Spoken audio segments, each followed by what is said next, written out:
Hello to all. I hope you all had a wonderful lunch. It is an honor and privilege to be part of this. And again, my speech is related to women leadership that took place in Jeju April 3rd, especially in the mountainous region. Okay, and I'll start right away. Nowadays, female empowerment has strengthened due to shifting societal viewpoints. But then in Jeju, however, it kind of became a forced, almost necessary adjustment to the April 3rd tragedy. And during the April 3rd tragedy, 78% of the male population were lost, with Jeju being a patriarchal society back then. This 78% did not just mean lives lost, which itself is a great tragedy, but it meant 78% of jobs needed to be replaced, 78% of families of households needed to be found, and 78% of Jeju society's activities are put on hold.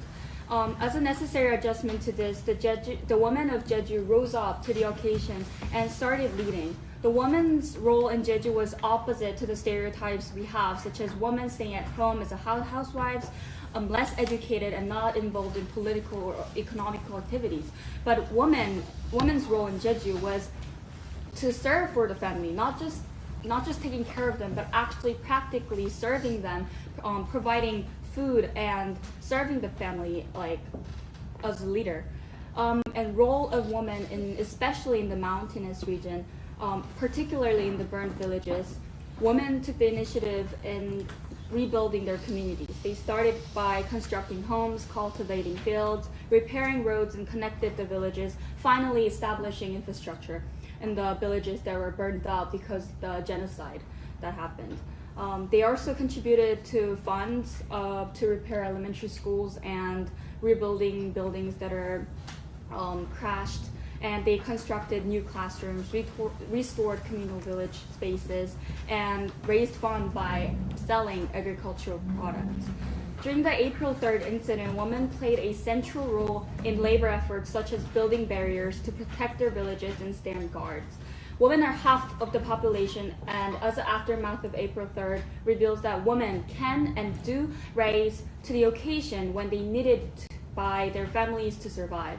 Jeju was a patriarchal society before April 3rd, and afterwards it took a transition towards becoming a matriarchal society.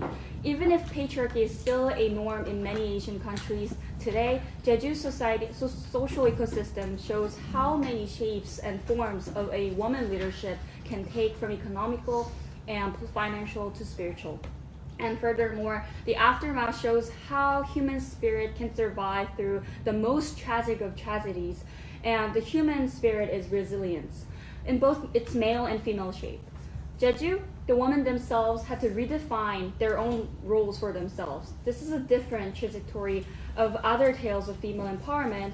And for women of Jeju, they found themselves suddenly in a situation where they themselves were helpless, and yet their children, the society, were looking towards them for the leadership. And it was a two-sided situation and story that shaped Jeju into it is today. And finally, it is important to understand that all stories happen within the context. Jeju women, even before the April 3rd incident, they did have some political rights, some political voice, and some authorities. They had the practice to become their leaders after the April 3rd tragedy, and it did not just happen after one incident. Therefore, female empowerment is never a single story of resurrection. It is a path, it is a history, and that one must be carefully monitored and protected. Thank you.